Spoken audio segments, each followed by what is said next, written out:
But the game would not be any fun. So it's failure, you know, and I wouldn't even consider them failures, but they're mistakes or whatever you want to call them. They're part of the game, and in the end, you know, you go on, and we made plenty of mistakes in business. We'll make plenty more, and the Babe Ruth, and you know, for a long time, it subsequently got eclipsed by a few fellows, but he held the record for strikeouts. You know, he also held the record for home runs and was the highest paid baseball player until the modern era came along. So it's part of the game. If you take big swings, you know, you're going to miss sometimes. But the Harvard thing, you'll get a kick out of this. They invited me back to the 25th anniversary of this class to talk to them, and I went back. It was kind of embarrassing because this was the 25th reunion, and the class was talking about the next 25 years to these alumni that were back after 25 years. And my job was to talk about the next your financial future in the next 25 years. This was in, whenever it was, in the mid-70s.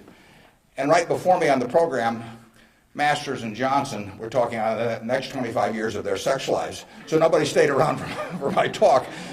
But that night at the alumni meeting, the fellow who was president of the class stood up and said, you know, we're big enough to admit when we make mistakes around here, and we turn this guy down and throw him back in the water. And so now we'd like to make him an honorary member of the class. So they did it, and they voted, and everybody voted for it. And I stood up and I said, I recited the story that I told you. And I told him, you know, I said, at the time I was kind of philosophical about this. You know, I was young, and maybe my grades weren't that good or something. And so I took the rejection kind of well. But I said, now that I've met the people that got in the class, I'm really sore.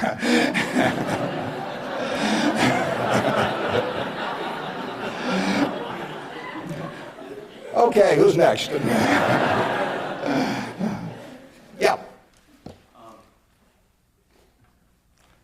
You can ask it, I'll repeat it. Okay. Yeah.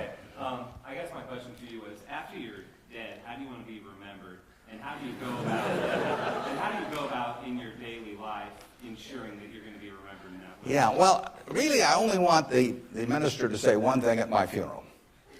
If he gets up there, and they play a few little hymns and everything, maybe they'll play There Is No Place Like Nebraska. That'd be great.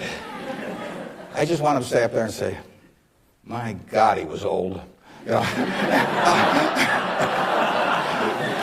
I'll settle for that.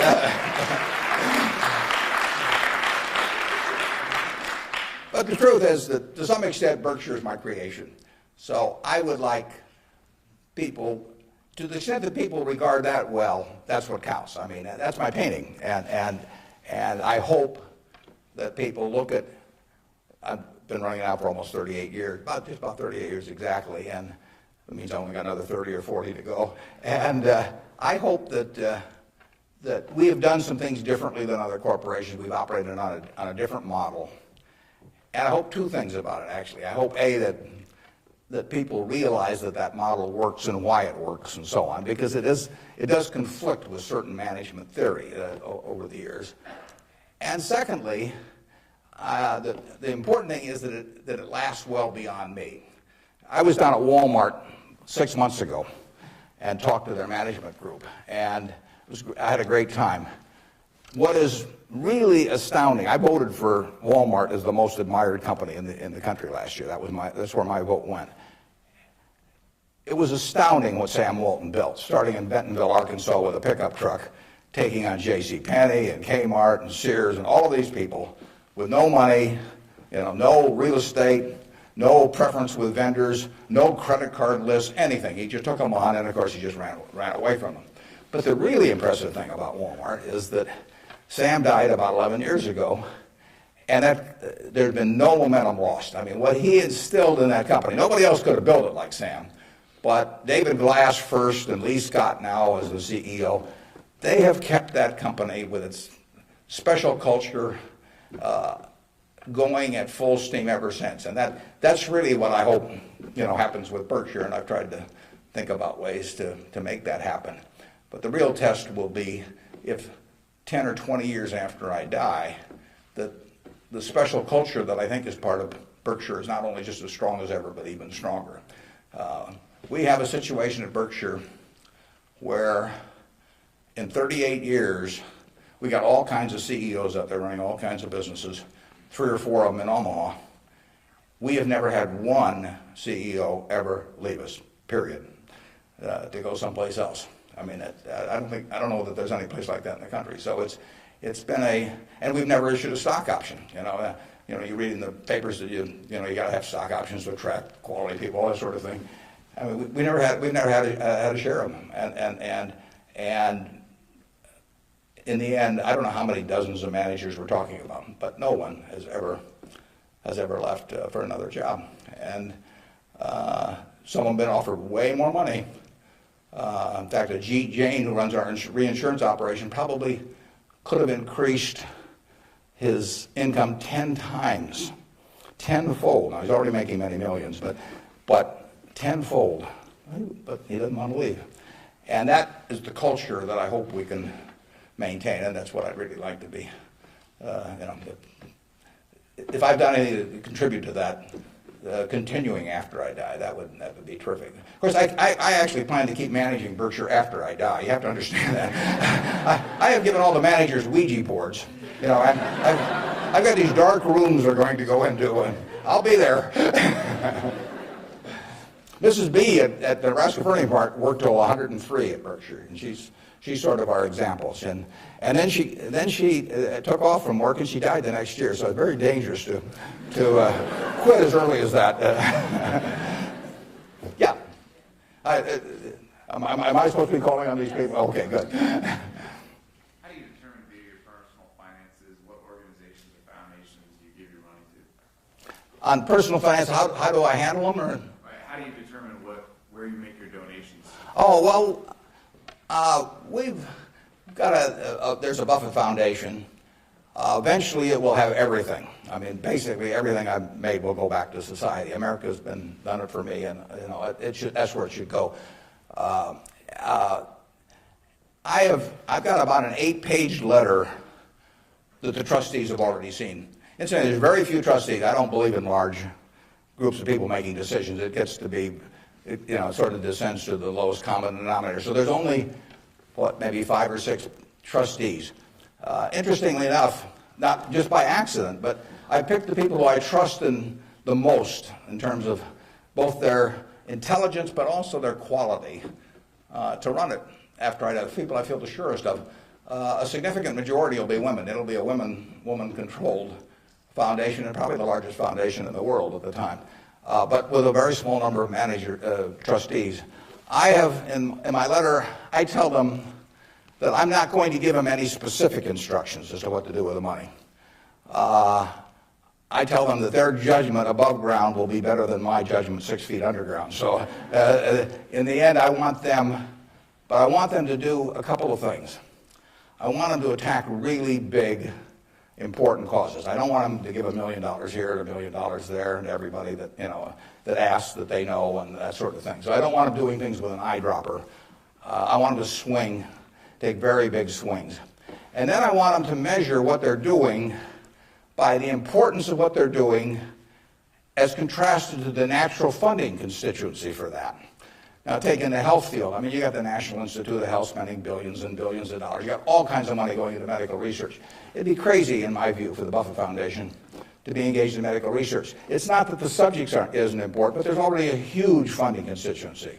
It would be crazy for the money to go to Harvard or something of the sort. It isn't a fine educational institution, but you've got all of these people that give money to Harvard, and they've got a rich alumni base and all of that sort of thing. So I want the combination of a terribly important program and the lack of a natural funding constituency. Well, where do you find that? You find that with unpopular causes to quite a degree. Rockefeller felt somewhat the same way. It's interesting. He was the first major patron of any sort of black colleges in the United States. Now, if you think about it, black colleges had no funding constituency. I mean, their alumni didn't have any money, basically, if you go back 75 or 100 years. So there wasn't any money coming. People didn't, they didn't build great businesses and then leave tens or hundreds of millions of dollars to the institution. And it was self-perpetuating. And so Rockefeller stepped in, and he he took a group of black colleges and funded them in a very, very big way. And I admire that kind of a decision enormously. Otherwise, nothing would have happened. And that's what I hope the trustees of the Buffett Foundation do. I was with Bill Gates last week, and I consider his foundation, he and Melinda together, because they're equal partners in it, I consider their foundation to be the most logical big foundation in the world. They're giving away about $1 billion a year. Now, Bill said to, and Melinda said to themselves, how do we save the most lives per dollar spent in the world? And they decided that in certain major medical areas, that what was being done abroad in many countries was zilch in terms of these things that were easily preventable by vaccines or various other things. And they decided they could save huge numbers of lives per $1 billion spent. But they'd be spending it, in places like India and Africa, where they would get no credit in the United States. I mean, no buildings with their name, no nothing. But that was their metric. And that's Bill's sole metric. I mean, he doesn't want to talk about, you can go to him with some proposition to stick his name on something, for $50 million. It doesn't interest him at all. It's a totally rational one, and he pours himself into it. He has educated himself on medicine, and particularly medicine outside the United States, in a way that I've never seen anybody. And I've got good news for you. This you should write down. On May 2nd, on public broadcasting, there will be a program where Bill Moyers is interviewing him, and Bill explains his philanthropic thinking. And I went there. It was taped at Columbia University, and in fact, you may even see me in the audience sitting next to Melinda. But it's going to be a great program. They took about an hour and 20 minutes, and it's going to get edited down to 56 or 58 minutes. But you will hear as cogent an argument for rational philanthropy on that program as you'll ever hear in your life. So it's interesting. That program came about because about 2 years ago, I asked Bill a question at a group I get together, something akin to what you asked him. I asked him to talk about the evolution of his philanthropic thinking. And there were a group of about 60 of us there, and he talked to us, and I mean, it was a fabulous talk. And I said, you got to get that out in the public domain somehow. So this thing with Bill Moyers does that. If I die tonight, all my Berkshire shares, which are 99% of my net worth plus, go to my wife. She dies first, hers go to me, and then it all goes to the Buffett Foundation. And it will then be active on a very big scale, and those are the guidelines. And who knows what those problems will be? I mean, it might well have been civil rights in the early '60s. I mean, the civil rights organizations, were not being funded by anybody, and I mean, money wasn't the big problem, but it was a problem in the civil rights arena, and there was no natural funding constituency for that. It was an very important issue, but it was an unpopular issue in many respects. And it seems to me that's where the money should go, particularly if you have it on a big scale where you can really do something. Depends when I die, but 10 or 15 years from now, the foundation could really, it could have a lot of money, and so they could do some things that nobody else could attempt. And it won't be what people want them to do. That's the nature of it. If it was what people wanted to do, it would already be being done. The interesting thing, the contrast between business and philanthropy is interesting. In business, I swing at easy pitches. I stand there at the plate, and if I like pitches 1 inch above my navel, right in the center of the plate, I can wait and wait and wait because there's no called strikes. As long as that bat's on my shoulder, nobody's calling a strike. If the pitcher throws me General Motors at 36, IBM at 82, Microsoft at 25, and I don't swing, it's not a strike. It's not a hit either, but it's not a strike. Only when I swing is it a strike. So I wait for easy pitches. I wait for things I understand are exactly in my sweet spot. Philanthropy is just the opposite. You're looking at the toughest problems the world faces, and they're intractable to some extent. These are tough problems. And they have resisted the utilization of money over the years, and that's what makes them tough problems. The problems you can solve with money are the easy ones. It's the problems you can't solve with money.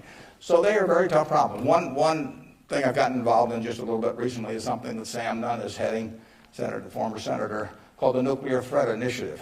And essentially, Sam Nunn, who is as well informed as anybody in the world on the subject and articulate and everything, is working on the problem of the nuclear materials and or nuclear talent that exists around the world that might become available to terrorists or to governments to impose on the rest of the society. And there are vast amounts of uranium and lesser amounts of plutonium, and there's a lot of unemployed Russian scientists and so on. So this is something that Ted Turner actually set up a couple of years ago and got Sam to handle. And because AOL Time Warner stock, which was being used to fund it from Ted, has gone down a lot in price, they run short of money. So that's something I'm involved in. It doesn't, it's not something that has any popular appeal. You can't send out something and get hundreds of thousands of people to respond. But that's the kind of thing that I think the foundation should be doing. Yeah. With the government possibly considering eliminating double taxation on dividends, would you ever consider declaring a dividend on your stock? And what kind of decision-making process do you go through when you're looking at those businesses? Yeah, the question is, with the government considering eliminating the double taxation on dividends, would that change our attitude at Berkshire toward paying dividends, and what sort of decision-making framework do we have about whether we pay dividends or not? Berkshire, I took it over in 1965, and we paid 10 cents a share one year. It happened in the late 60s. I can't remember it. I blocked it out of my mind. I must have been in the men's room or something, because that was the only dividend we paid. The determination is very simple on dividends, is can we retain $1 or $1 billion or whatever the amount is of earnings and have that dollar become worth more than $1 in immediate present value? Now, even though it may not get used for a few years or something of the sort. In other words, is that dollar worth more than $1 if kept in the business? Forgetting about taxes entirely. Let's assume a total tax-free society in terms of dividends. And the answer to that so far has been yes. We have kept the dollars that we've earned, and we have created more than $1 of market value for every dollar we've retained. And as long as we can do that, it's silly to pay out $1, even if it's not taxed, and put it in my pocket, where it's still only worth $1 if I can create more than $1 worth of value in the stock. So we have done that now for a lot of years. It doesn't mean we can do it forever, but we've done it for a lot of years, and that is the test. And you will find in the back of the Berkshire Hathaway annual report, which we'll be glad to send to any of you. It's on the internet also. But you'll find in the back of the Berkshire report something that isn't in any other report that I know of. It's something called the Economic Principles of Berkshire Hathaway. That's been in the report every year now for at least 20 years. And those principles don't change. That's why they're principles, and it's why I'm willing to lay them out. I mean, if I act in conflict with those principles, I expect the owners to, to call me on it. But I look at the investors in Berkshire as my partner. Now, I'm the managing partner. They can't, because I own so much stock, they can't do much about me. So they ought to know what the game is if they join us. And that doesn't mean everybody wants to join us, but they ought to know what the rules are. Just as if you and I were starting a partnership and I was going to run it, you'd want to know, how we were going to conduct business and what my thoughts were and what my time horizon was. Would we ever sell? Would I make distributions? All that kind of thing. So those principles cover this point you raised. I don't forget what's the third or fourth one or something like that. But it's explained there, and I want people to I want our owners to understand it. I mean, I look at every owner when I write my annual letter to shareholders, which takes me an ungodly amount of time. I mean, it's miserable. But nevertheless, it's important because it is the one time a year I'm talking to my partners. And when I started out, I actually mentally put Dear Doris and Bertie, because those are my sisters. And they have all their money in Berkshire. They're smart, but they're not financial types. I mean, they're not spending their time on that. And I essentially want to be talking to them as bright people who don't know a lot of financial jargon necessarily, but they're interested enough that they'll read a lot because they got all their money in it. So I don't have to worry about keeping it short or anything like that. If I if I'm talking about their money, I've probably got their interest. And I take that off at the very end, and then I take off Dear Doris and Bertie, and I put to the shareholders of Berkshire. But I want to tell them exactly what they're in. I want it to be just as if our roles were reversed. That's always the test. If Doris and Bertie were running the place, and I was living in Carmel, California, like Bertie is, what would I want to hear from them, the managers?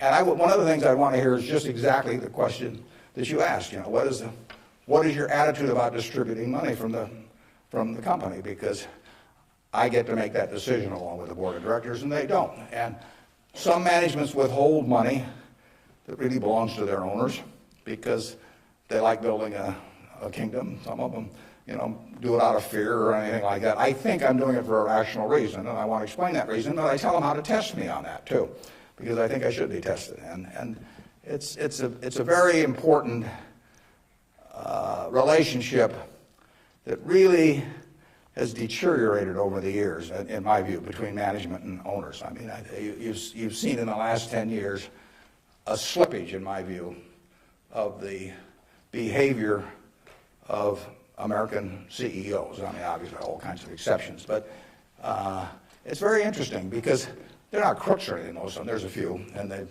gotten a lot of publicity lately. But nevertheless, they have behaved as most humans do. They've sort of picked up the behavior of those around them. That's why it pays to hang out with people better than you are. I mean, you know, if you hang out with people better than you are, you'll become better yourself. Everybody behaves better that's around my wife. You know, I mean, even including me, starting from a low base. But she just has that effect on people, and other people pull you down. I mean, you know, when I was in the National Guard and we would go to camp, you know, in about an hour I was reading comic books. You know, pretty soon everybody's reading comic books. The language, you know, every other word becomes some form of profanity. Everything you just sink. Well, what happened to American CEOs in the 90s is that the behavior, the situational ethics, sort of caused behavioral norms to sink. I say it's a little like how Mae West described her career. She said, "I was Snow White, but I drifted." And American management drifted to quite a degree during that period. I think it's very important, you know, what that relationship is. People have given you their money at Berkshire Hathaway or any other company, and I'm a trustee for them in effect. And then the question is, they ought to, since I control the place, they ought to know the yardsticks. So if you do go to our website, go to the back of the report, and there's something that says economic principles, and we try to discuss everything that's important. And I tell them I'm going to put them in there every year so that they can hold me accountable. Yeah. You talked quite a bit about flexibility in your many different companies and so forth. If you could elaborate a little bit on the personal qualities and professional qualities that you look in those executives that you place in those companies. Yeah, and the question is about the personal qualities we look for in the executives we place at our various companies. The first thing is we don't usually place them. I mean, they come with them. We don't have anybody to place. So I have the problem occasionally, if somebody dies, or to replace a CEO. But most of our CEOs came with the deal. Clayton Homes, which we're buying, comes with Kevin Clayton running it. We will put no one in there. He will run the place just as before. But in terms of the personal quality, when a seller comes to me with a business, whether it's Clayton or any of the others, Ike Friedman at Borsheim's, Mrs. B at Nebraska Furniture Mart, when they come to me, the first question I have to ask myself, because I'm counting on them to run the place, I have to decide, do they love the money or do they love the business? Now, there's nothing wrong with liking the money. I mean, they all like money, but they've got to love the business. They've got to have a passion for it. Because if I give them a whole bunch of money and they love the money and they don't love the business, no matter what they tell me, 6 months from now they'll be gone. You know, I mean, they'll just all of a sudden say, "Why am I getting up at 7 in the morning just so I can send a lot of money to Omaha?" You know, I mean, it won't work. So they have to love the business. I mean, I want people with a passion for the business. I used to say that I had a one-line employment form, one-question employment form. The question was, are you a fanatic? You know, if you answered yes, you got the job. Because I want somebody who's fanatic about their business. You know, I mean, you want people that love teaching if you're in a classroom. You know, if they don't have the passion for it, it doesn't work very well. So now if they've got the passion, and our managers do, but not everybody would. The financial operators don't. We've never bought a business from an LBO operator or financial operator, because they don't.